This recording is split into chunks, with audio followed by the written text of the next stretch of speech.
¿Qué tal? Vamos a revisar la siguiente unidad de principios histológicos del cuerpo humano, en el cual vamos a observar los aspectos generales de las técnicas más utilizadas en histología, como técnicas de fijación, técnicas histológicas, citología de rutina e inmunohistoquímica.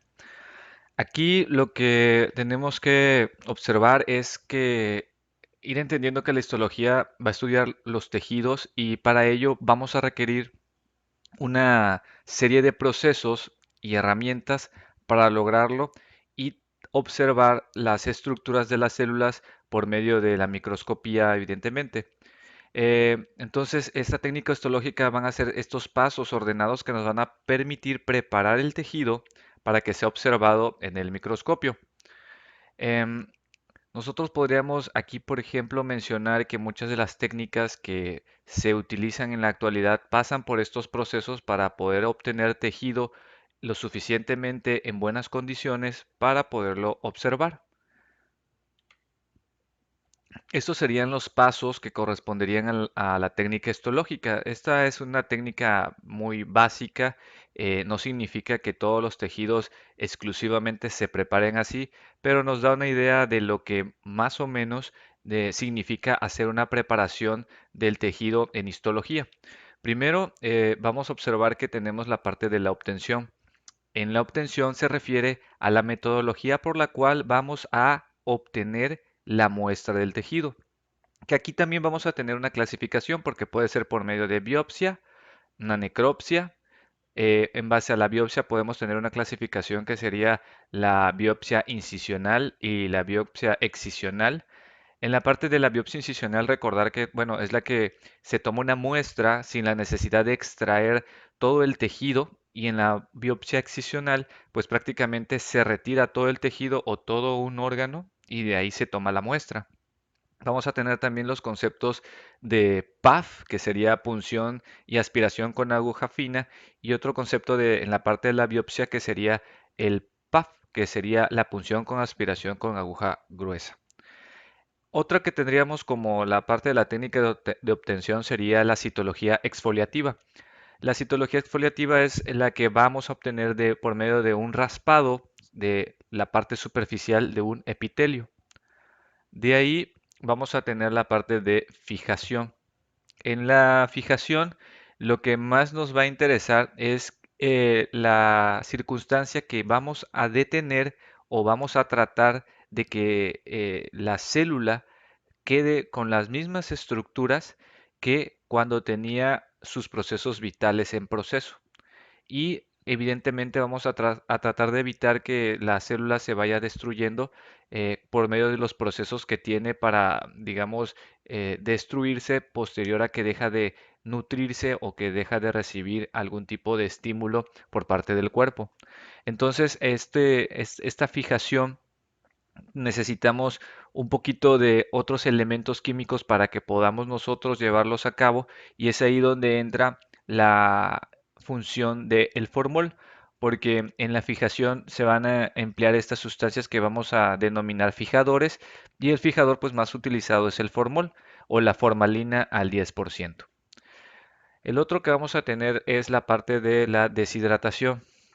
Las muestras se van a tener que deshidratar y el elemento que utilizamos para deshidratarlo va a ser el alcohol en concentraciones cada vez más crecientes.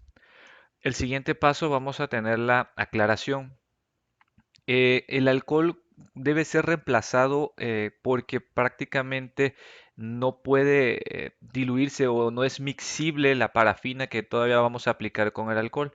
Entonces utilizamos un agente aclarante como por ejemplo el sileno, el tolueno o el benceno para que pueda reemplazar de cierta manera al alcohol para que podamos después ir al proceso de colocarle la parafina a la muestra. En este paso, la muestra también va a adquirir un cierto grado de transparencia gracias a las propiedades de los elementos aclarantes. Después vamos con la infiltración.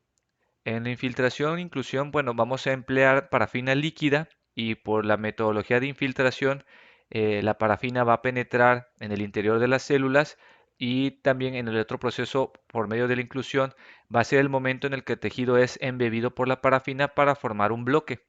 Con esto buscamos crear un tejido que tenga la resistencia suficiente para tolerar el corte, que es el próximo paso.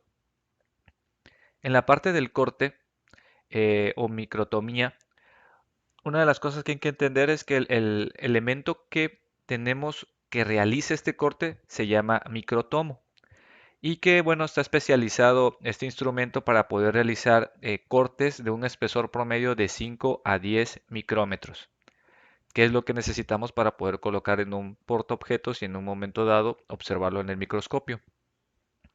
El siguiente paso toca a la desparafinización, que es donde vamos a retirar la parafina, ya que pues los colorantes o las tinciones que vamos a ocupar, bueno, pues no las podemos ocupar mientras esté con la parafina la muestra. Por lo cual vamos a hacer un proceso inverso de lo que veníamos haciendo y vamos a emplear ahora agentes aclarantes para que vayan reemplazando a la parafina. Después, en la parte de la rehidratación, vamos ahora en el corte a ocupar por estos agentes aclarantes, van a ser reemplazados por alcohol y después de que son reemplazados por alcohol, los vamos a reemplazar nuevamente con agua. En este proceso, el corte se va a someter a la rehidratación mediante la inmersión en alcohol en concentraciones decrecientes.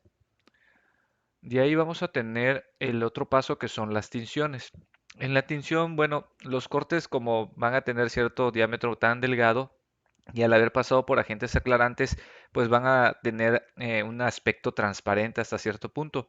Entonces, para identificar o incluso diferenciar las estructuras, necesitamos conferirle cierto color o un contraste. Los cortes pueden ser coloreados por diferentes tipos de tinciones como las monocrómicas, las bicrómicas o las tricrómicas.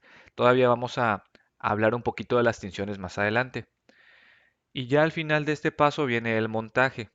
En el montaje, pues prácticamente una vez que el corte ha sido teñido, pues va a ser protegido para su conservación, para lo que se le agrega una resina sintética transparente y al final un cubreobjetos. Entonces esto sería como los pasos de la técnica histológica de forma general. De ahí toca platicar un poquito acerca de los métodos de coloración o métodos de tinción.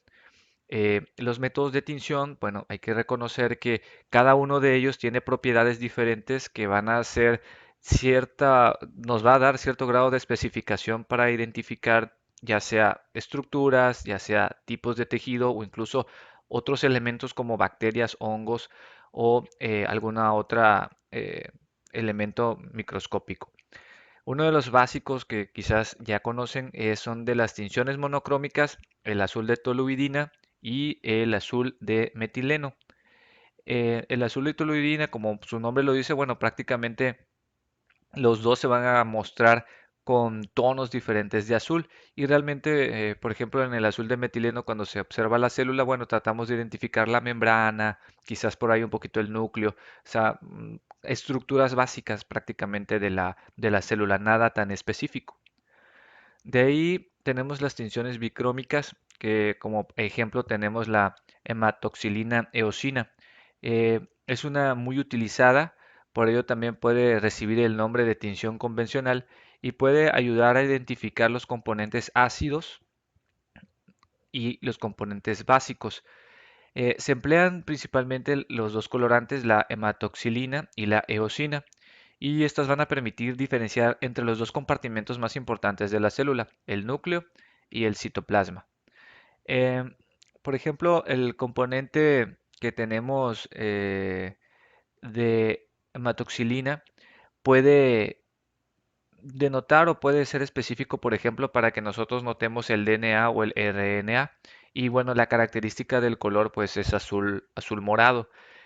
Nosotros quizás podríamos aquí ejemplificarlo con esta imagen que está aquí en la esquina, ¿sale? Y que bueno, observamos que el azul morado es el tono de la hematoxilina y que va a teñir el DNA y el RNA.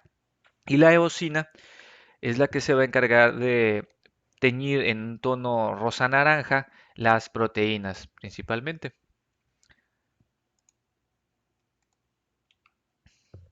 Ok.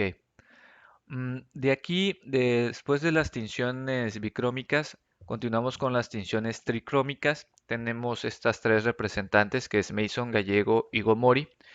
De estas tres también vamos a platicar cuáles son sus características de coloración y acerca de qué tipo de tejido se encargan principalmente de teñir.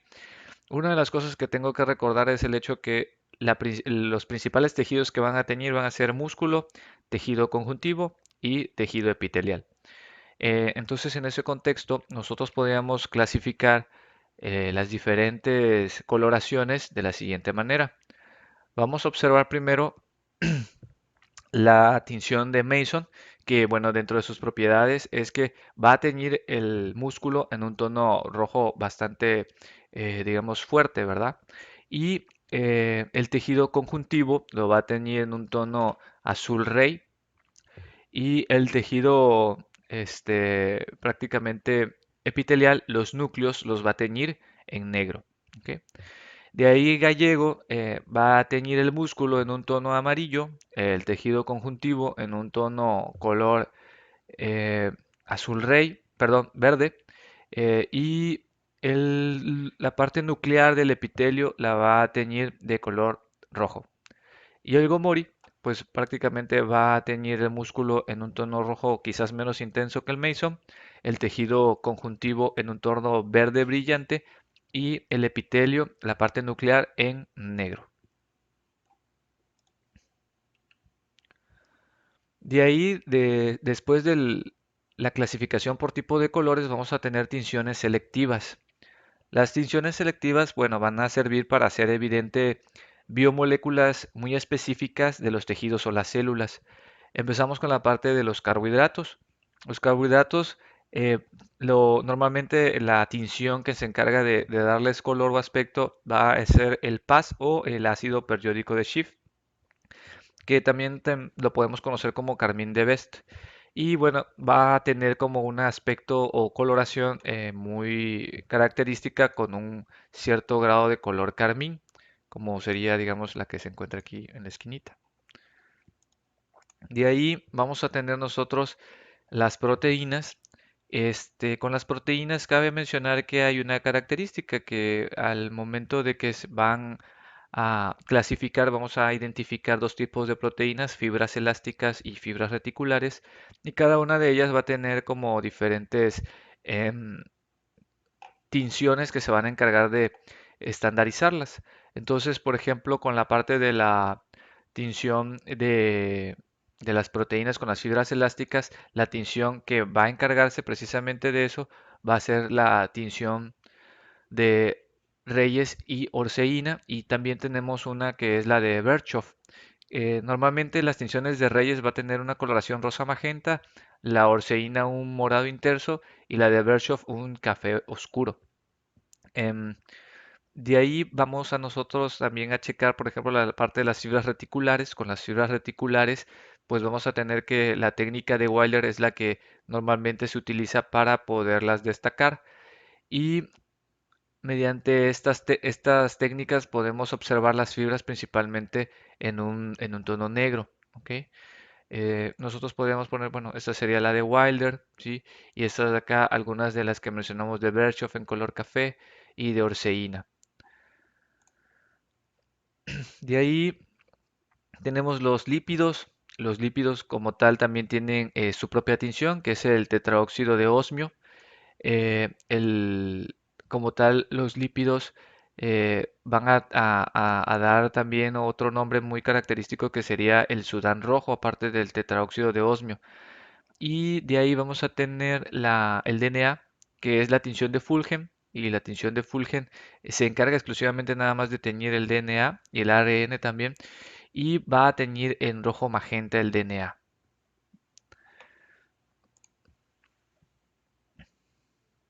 ¿Ok?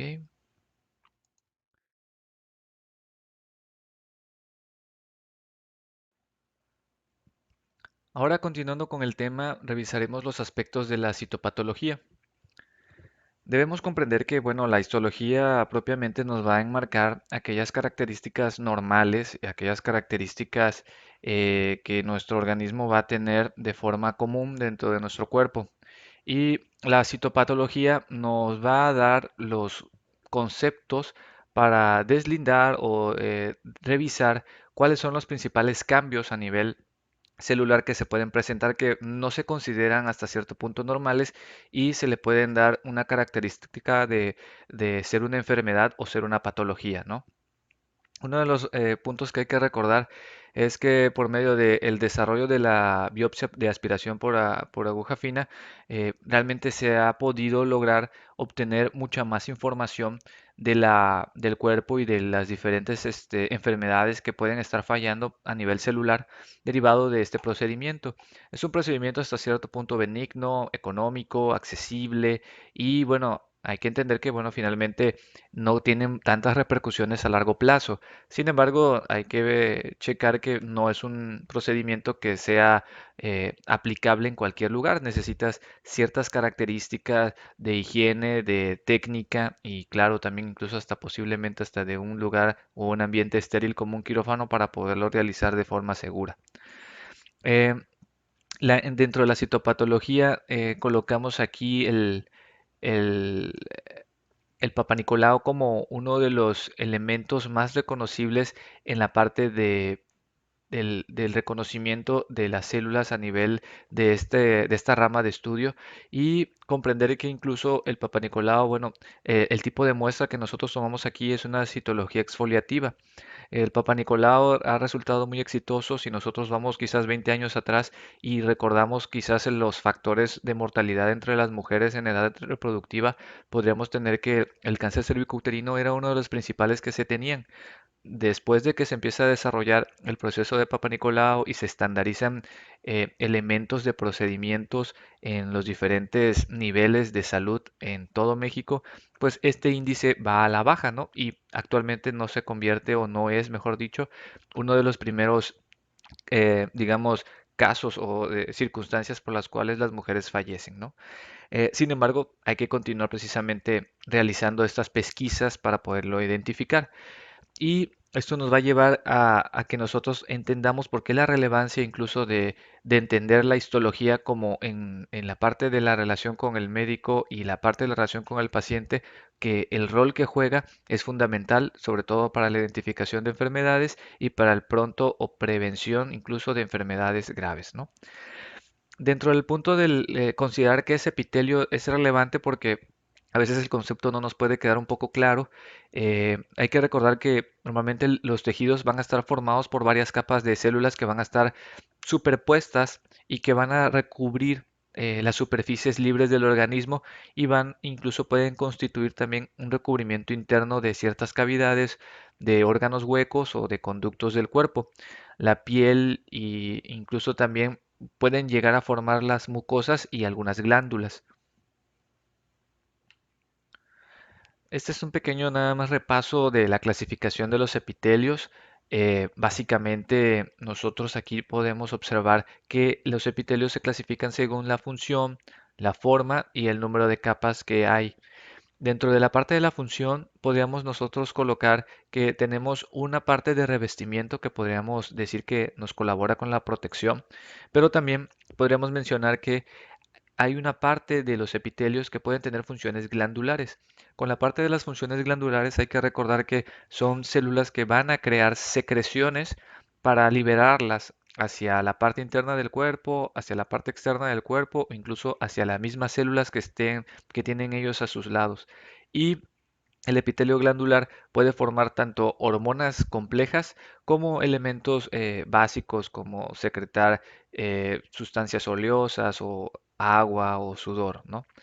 Y vamos a tener o comprender también que dentro de las funciones del epitelio es absorber.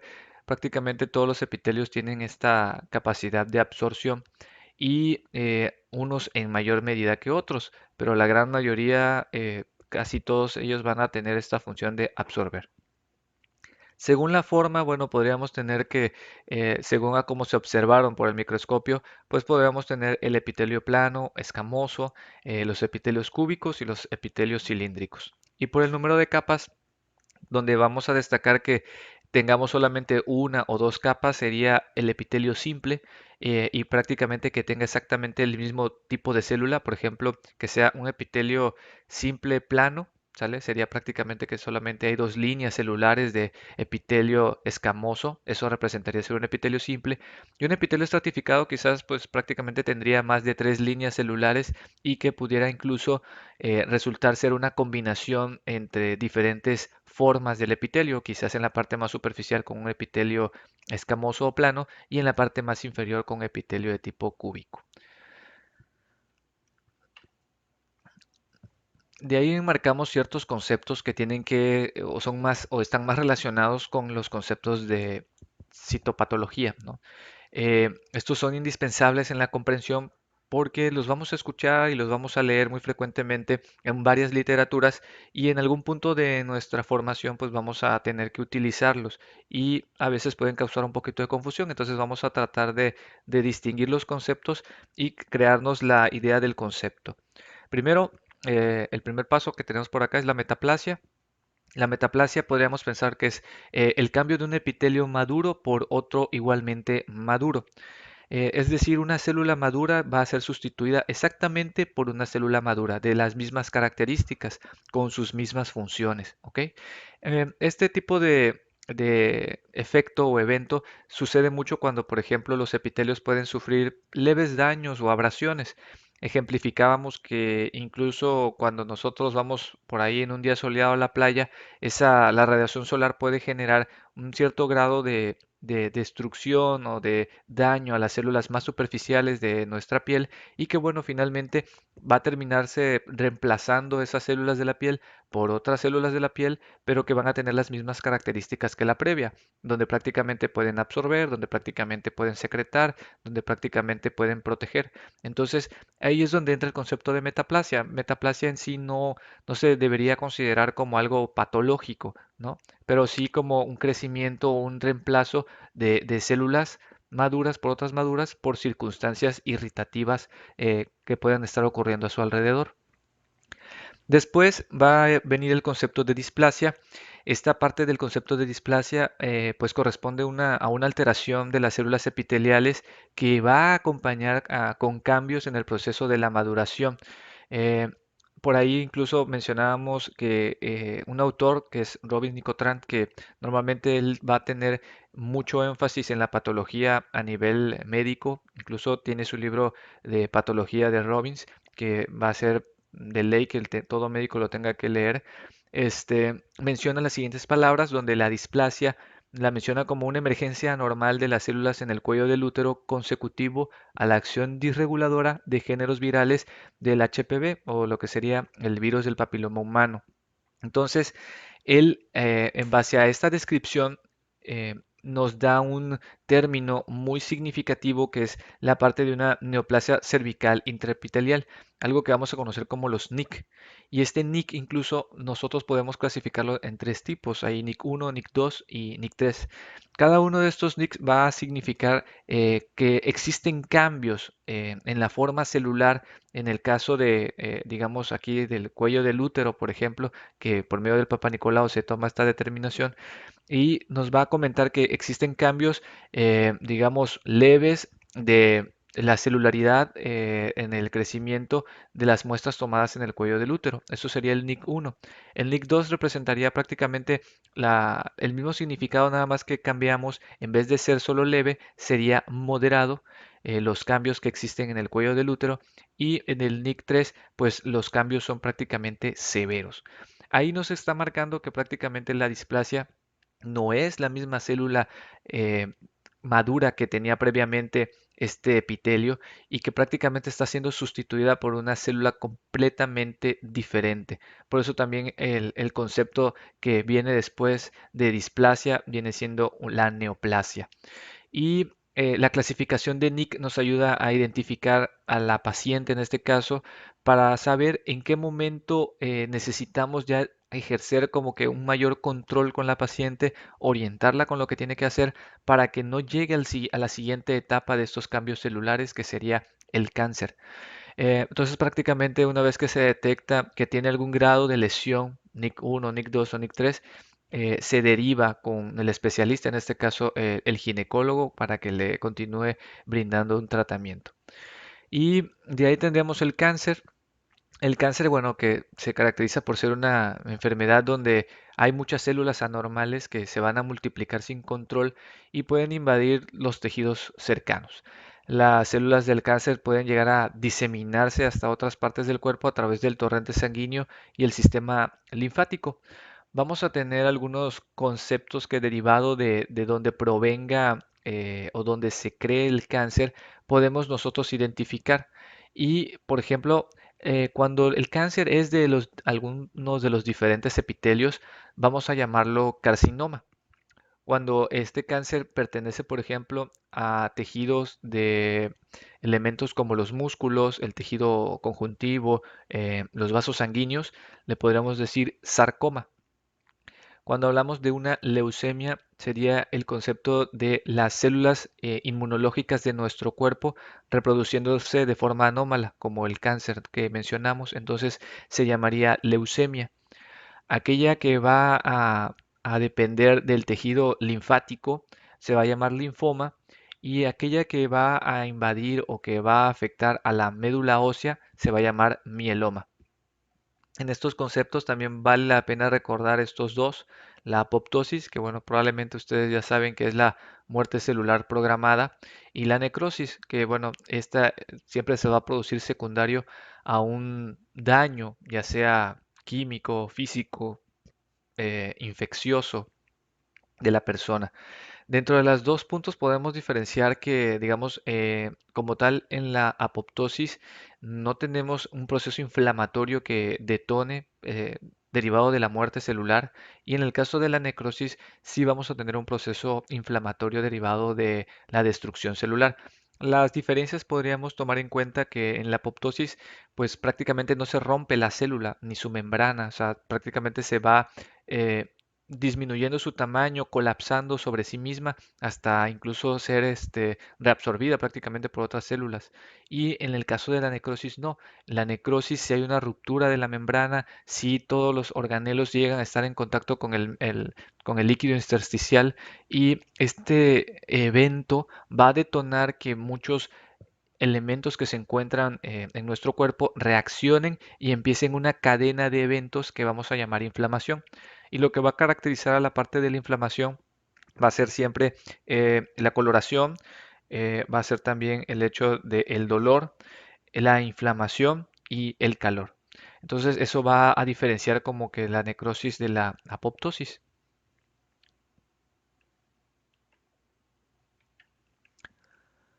Bueno, normalmente aquí con la parte de las técnicas de histoquímica, pues aquí lo que más nos va a representar o interesar es el hecho que entendamos que estas son estrategias que se ocupan para poder ser más específico con los diferentes elementos que yo quiero identificar o incluso con las diferentes estructuras o digamos microorganismos que quiero identificar. Entonces, por eso podríamos tener elementos como la inmunohistoquímica en citología, que básicamente la inmunohistoquímica utiliza los marcadores inmunológicos para poder identificar, digamos, los diferentes estructuras o los diferentes elementos. Vamos a tener algunas otras técnicas de histoquímica que aquí, por ejemplo, nos mencionan como el hecho de utilizar el PAS, que es el ácido periódico de Schiff, con y sin diastasa para detectar mucopolisacáridos, el tricrómico de Mason que nos va a ayudar a identificar colágeno, la plata de metamina que nos va a ayudar a localizar hongos, la reticulina que nos va a ayudar a identificar la parte reticular de las proteínas, el rojo Congo que nos ayuda a identificar tejido amiloide, el EGIEMSA que nos ayuda para identificar parásitos, el Sil-Nielsen que nos ayudan con con los bacilos alcohol á- ácido resistentes, el Gram que nos ayuda a identificar las bacterias gram positivas y gram negativas, el Musicarmin para identificar mucinas ácidas y el Grocot que nos ayuda a identificar microorganismos micóticos. Entonces cada una de ellas como que tiene ciertas particularidades en las técnicas y que van a ser específicas para la identificación. Vamos a tener también algunas técnicas de reacción de cadena de polimerasa, que es lo que significa PCR, que colaboran también para que nosotros identifiquemos el tipo de tejido y algunas particularidades con él.